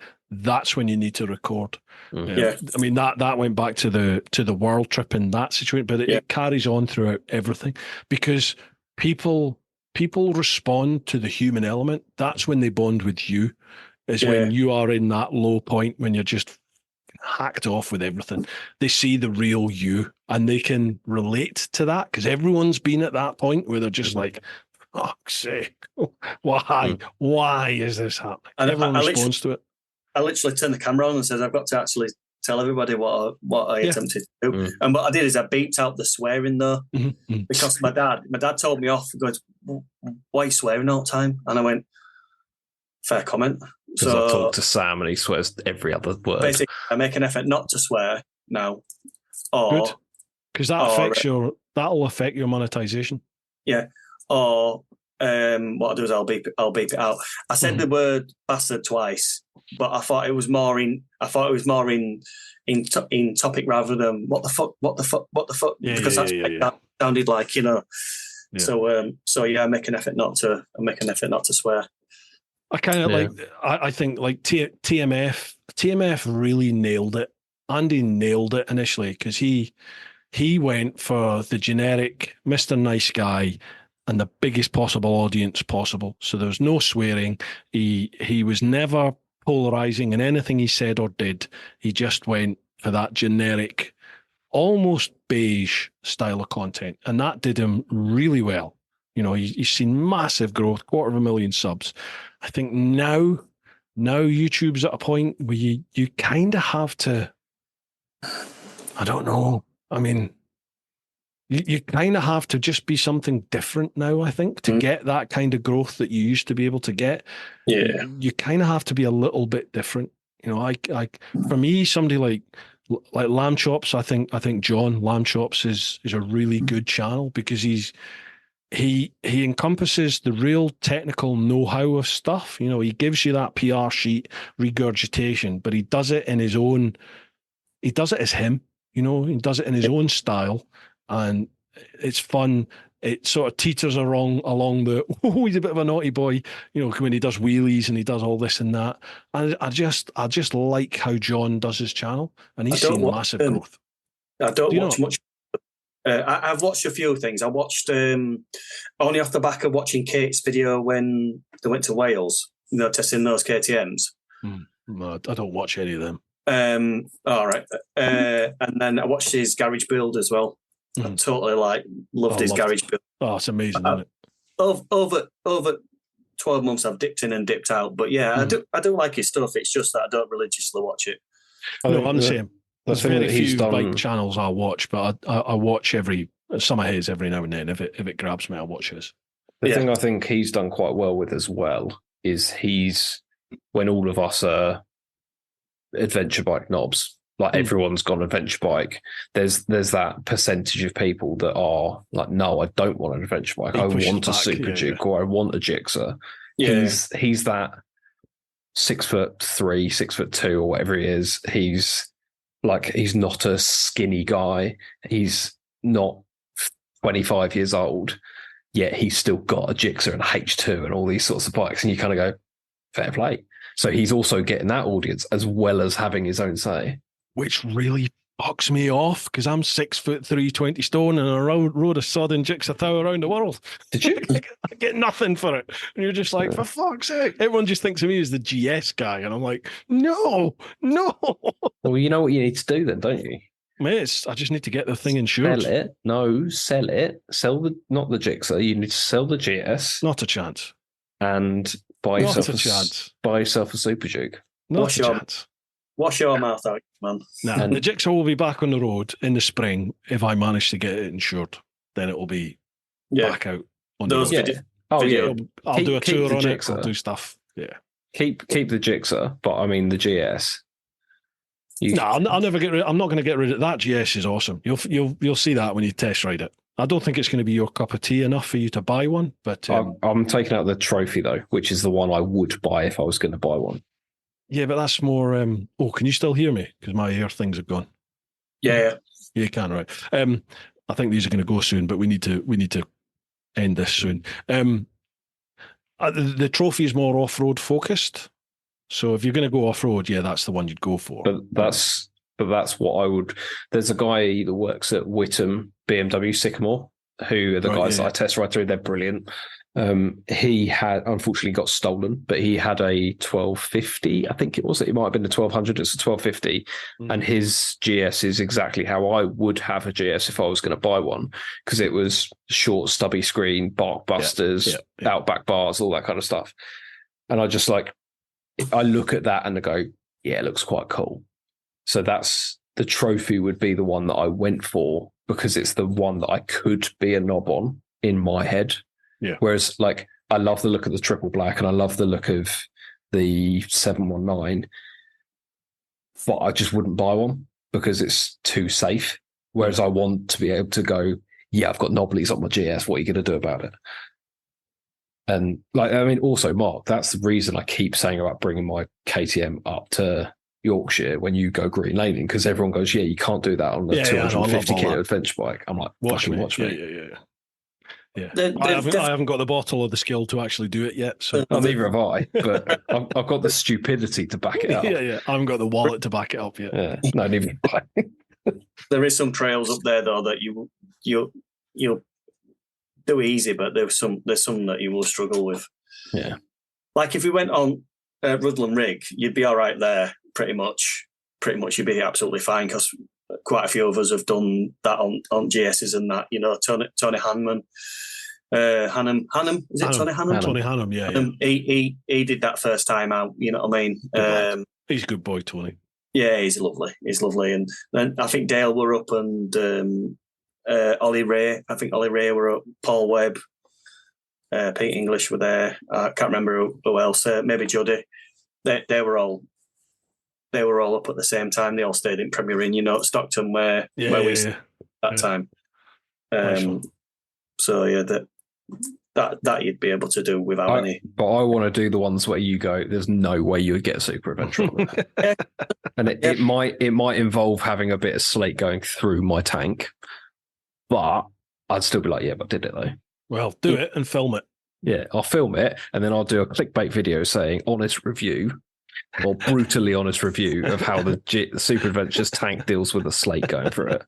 Put it this way, right? We in the lakes, we did the trail in the lakes on the little bikes, and Pete English posted a photo of his bike on the exactly the same trail as where we went, and we went, no way Pete did that. Yeah. And I'm like, oh my God. Yeah. We're like, we're thinking we're really good by dragging He's a little gifted bike. mate. He's just one of those gifted riders, Pete. Doesn't matter what it is, road, plumbing, off-road, doesn't matter. He's a gifted good. rider. He's really good. He's really good. Right, Fisters, that is insane. That's 5 and a bit hours. That's ridiculous. I'm probably going to have to do a 2-parter for this. Thanks very much. I'll speak to you in March next year. Been great. Folks, if you have managed to get to this point in the podcast, thank you very much for your patience. I hope you've enjoyed it. Gents, before we go, thank you very much for coming on. The floor is yours. Mark from near Leeds, Mark Anal. Mark Anal, the floor is yours. Plug what you like. Go. Right. So if you'd like to subscribe to my YouTube channel, it's Mark from Leeds, not anything like that. Looney Tunes. Links down below. Mark Anal. Links Don't down Google Mark Anal because you won't get his channel. Also, if you'd like to subscribe to my other Instagram, which is the Top Box Divider Man, I make the sectional dividers for top boxes for sale, obviously. So yeah, that's it. That's about it. And my Instagram's Mark from Leeds as well. So yeah, thank you, Bruce. All the links down below. All the links down below. Thank you very much. It's been absolutely brilliant. So yeah, I feel very humbled that I'm actually sat here. Sort of pinched myself earlier on. Shut up. Podcast. Shut up, you. I'm having my moment, you said.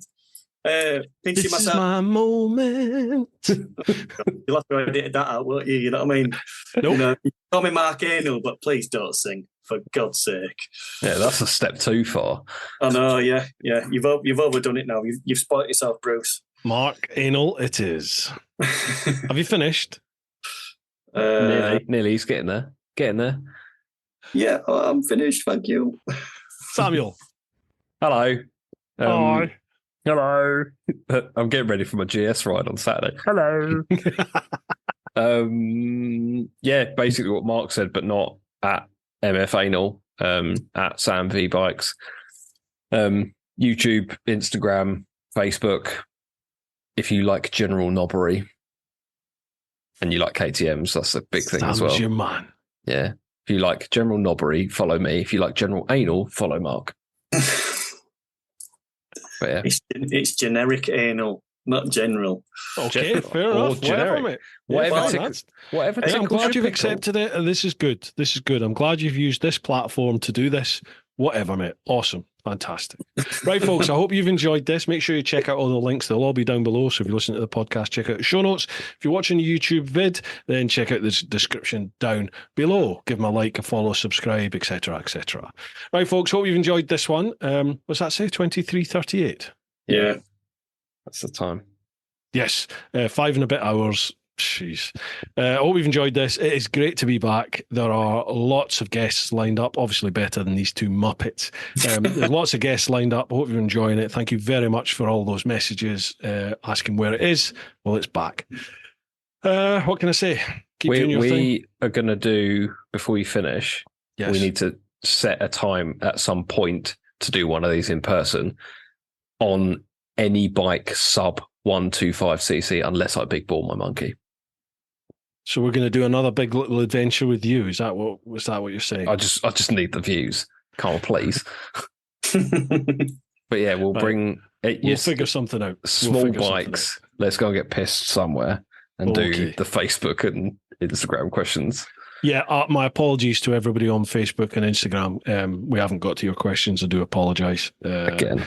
Well, next time I get these lads on, we'll do Facebook and Instagram first. Excuse me. Whiskey burps. And, right, I need to go now. Come on, this is getting ridiculous. Okay, and subscribe to Bruce's Patreon so you can ask us questions rather than being cheapskates sat in the background. Or mine. And Sam's as well. Or mine. Just mine. If you want to PayPal me or buy me a coffee, I've got a link. Enough all this. If you want to do that, do that. But right, folks, hope you've enjoyed it. Keep doing your thing. Get on out there whenever you can. But most importantly, Sam. Live. No. Most importantly. Oh, sorry. Yeah, most importantly. Live. You're shit. Well, I know. We'll do That's it, Mark. why I haven't got... Right, folks, keep doing your thing. But most importantly, Mark. Most importantly. Sam. Live. Life. Oh, Mark fucked it that time. Okay, let's do it again. No, that's it. Bye, folks. Ta-da.